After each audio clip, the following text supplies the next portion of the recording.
E a treta envolvendo o Flamengo e Palmeiras tem mais um capítulo, dessa vez um troco do Flamengo em relação ao Palmeiras. Contei para vocês de forma exclusiva na semana passada que o Palmeiras havia contratado o Felipe Tereza, atacante de 19 anos de idade, dispensado no Fla. Pois bem, o Flamengo contratou um jogador do Palmeiras, trata-se de Pedro Henrique, goleiro de 17 anos de idade. O atleta estava rescindindo seu contrato no Verdão quando se acertou com o Fla. Ele, inclusive, já estreou pelo Flamengo no início dessa semana, atleta que chega para o Sub-17 com uma informação importante. O Palmeiras abriu mão do atleta porque não via futuro no Pedro Henrique, mas ficou com 30% de olho numa venda futura.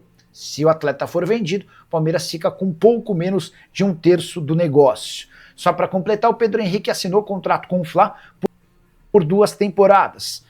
Ele havia sido contratado no fim do mês de setembro e estreou nessa quarta-feira em jogo contra o Resende pela Copa Rio Sub-17. A saideira sobre o Flamengo. Flamengo versus Sport será disputado no dia 13 de novembro, às 20h30, jogo atrasado da 12ª rodada do Campeonato Brasileiro. Hora de falar sobre o rival do Flamengo na Libertadores. Racing perdeu 2 jogadores em definitivo para os confrontos de semifinal que acontecem ainda nesse mês, semifinais da Libertadores. O zagueiro Franco Pardo passou por exames que constataram uma lesão grave, lesão muscular. Ele só volta numa eventual final da Libertadores. Titular absoluto e apontado como um dos principais zagueiros do futebol argentino na atualidade. Já Elias Torres, atacante, rompeu o ligamento cruzado anterior do joelho esquerdo e só volta na próxima temporada. As 2 lesões na última segunda-feira, no jogo do Campeonato Argentino do Racing contra o Independiente Rivadavia. Racing que é hoje o 12º colocado no Campeonato Argentino com 12 pontos. Depois de 3 vitórias, 3 empates e 5 derrotas, mas não se deixe levar pela campanha. Hoje o Racing está completamente focado nas partidas de Libertadores da América, jogo de ida contra o Fla marcado para 22 de outubro. No Maracanã, o jogo da volta em Buenos Aires, no dia 20. Hora de falar sobre o Flamengo. De la Cruz perde espaço de forma vertiginosa no rubro-negro. Você duvida? Então bora contar que o uruguaio só foi titular em 36% das partidas do Fla nessa atual temporada. Ele disputou 26 dos 57 jogos rubro-negros em 2025. E desses 26 jogos, ele só foi titular em 21. Muito pouco para alguém comprado por 102 milhões de reais, com uma lembrança importante. O De la Cruz tem só 28 anos de idade. Algum tempo atrás, rolou uma baita polêmica que inclusive acabou determinando a demissão do diretor médico do Flamengo, tudo porque o então diretor afirmou que o De la Cruz nunca mais conseguiria jogar em alto nível por conta de um problema crônico no joelho. Seja esse ou outro motivo, a verdade é que o De la Cruz tem entregado muito pouco. Temporada atual de apenas 1.662 minutos.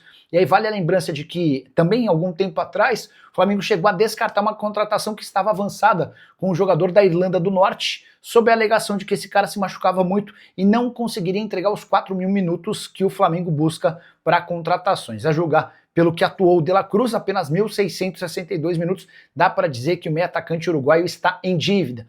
Contrato até junho de 2028. Atleta que nos últimos 5 jogos nem sequer saiu do banco de reservas em 3 deles contra Vasco, Estudiantes e Cruzeiro. A saideira sobre o Fla contar que a Conmebol marcou para o dia 10, agora de outubro, a audiência com Bruno Henrique. O atacante é acusado de gestos obscenos para a torcida do Estudiantes e pode sofrer uma multa ou até uma suspensão. E o presidente BAP resolveu atacar Leila Pereira. Foi na reunião da noite dessa terça-feira no Conselho Deliberativo. Vazou um áudio em que o BAP deixa bem claro que a Leila Pereira está criando toda essa confusão com narrativas desencontradas e contrárias à do Flamengo em relação à Libra para evitar o barulho que seria causado pelo empréstimo que a empresa dela, a Crefisa, fez ao Vasco da Gama, 80 milhões de reais. Abre aspas para o BAP, eu não tenho dúvida de que existe uma agenda. Estamos falando do problema da Libra e a empresa dela emprestou dinheiro ao Vasco. Isso deveria ser questionado. Já contei para vocês sobre os 80 milhões de reais que foram cedidos. O Vasco vai ter 1 ano para começar a fazer o pagamento e se não o fizer, depois de 2 anos, terá uma perda de 10% das ações da SAF para a Crefisa. E esse é um dos pontos que mais incomodam o BAP. Ele entende que seria normal, numa operação de empréstimo, que a Crefisa, por exemplo, fizesse valer como garantia direitos de transmissão, venda de atletas do Vasco, nada disso. O que a Crefisa pediu foi um percentual da SAF do clube, dando indícios, segundo o BAP, de que Leila Pereira e seu marido José Roberto Lamáquia podem estar de olho em assumir o Cruz Maltino, que seria no mínimo um conflito de interesses, a presidente do Palmeiras cogitando comprar um adversário da Série A do Campeonato Brasileiro.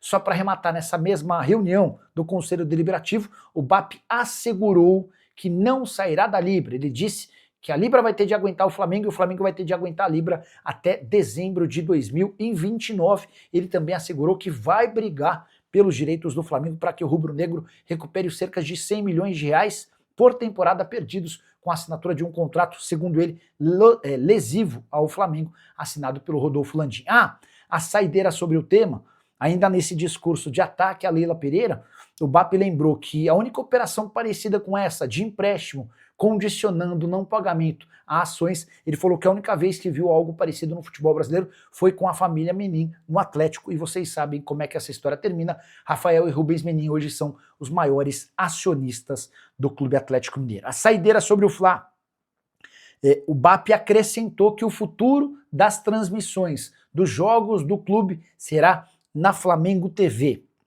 A ideia é que ao fim desse contrato atual, em 2029, em vez de vender seus direitos de transmissão para uma outra operadora, o BAP quer que os jogos do Flamengo passem na emissora do próprio clube. Hora de falar sobre o Flamengo.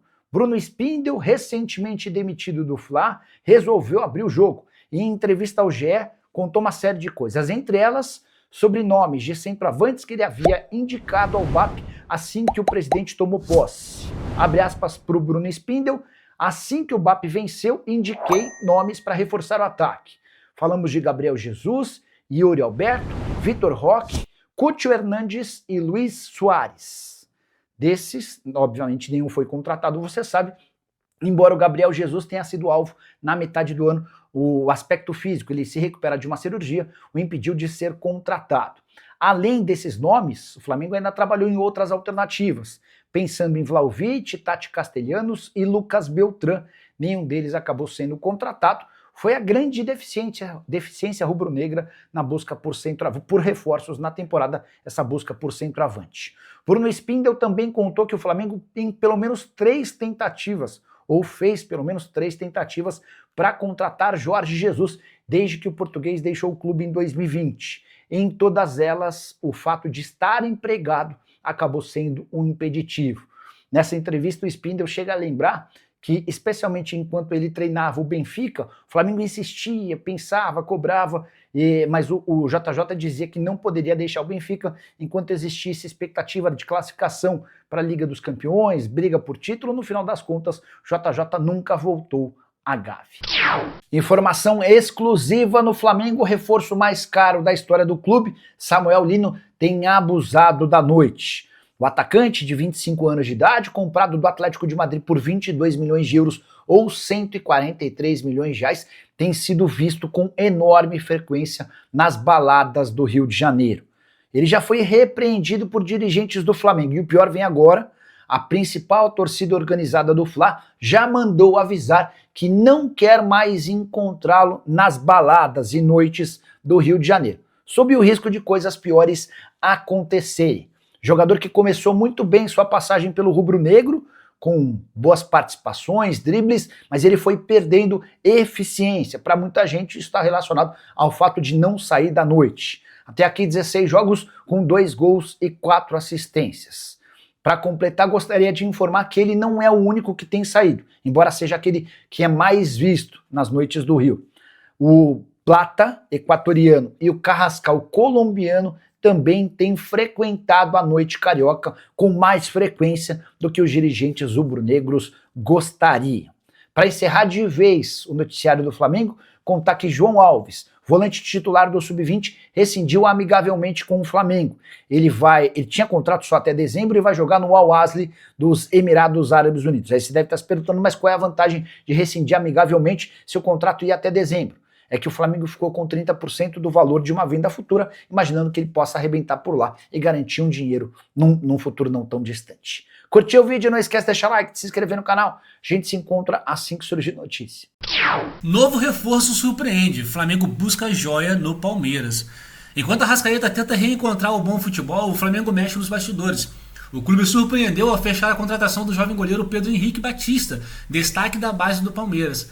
A ideia é reforçar o elenco sub-20 e preparar o garoto para o futuro profissional, numa estratégia de olho na renovação do elenco. O rubro-negro, que segue vivo na Libertadores e na briga pelo Brasileirão, aposta em jovens promissores para manter a hegemonia nos próximos anos. E a pergunta que fica é: será que o menino do Verdão pode ser o próximo grande nome a brilhar com o manto sagrado? O que vocês acham? Abraço, pessoal!